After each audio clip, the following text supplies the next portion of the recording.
नमस्कार, माझं नाव डॉक्टर निकुंज भट आहे. मी इथे नंदादीप नेत्रालय रत्नागिरीमध्ये कार्यरत आहे. आज आपण बोलणार आहोत कॅटरेक्ट किंवा मोतीबिंदूबद्दल.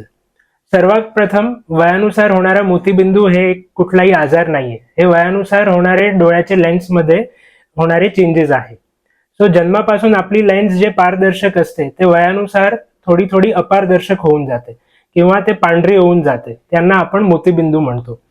आता सुरुवातीच्या स्टेजमध्ये जेव्हा आपण मोठा चिरा मारून ऑपरेशन करायचो तेव्हा आपण मोतीबिंदू पिकायची वेट करत होतो. बट आता सिन्स नवीन टेक्नॉलॉजी आली आहे, आपण फेगो पद्धतीद्वारे ऑपरेशन करतो. सो आपण मोतीबिंदू हे पिकायची वेट करत नाही. जेव्हा पेशंटला कळवायला लागतं की त्याची डे टू डे लाईफ मध्ये नजर कमी वाटते किंवा नजर कॉम्प्रोमाइज होते, ड्रायव्हिंग मध्ये थोडेफार प्रॉब्लेम जाणवायला लागले, तर आपल्याला मोतीबिंदूची सर्जरी हे करावी लागते. मोतीबिंदूची सर्जरी हे अगदी सेफ सर्जरी आहे. याच्यात कुठला मोठा प्रकाराचा धोका नसतो.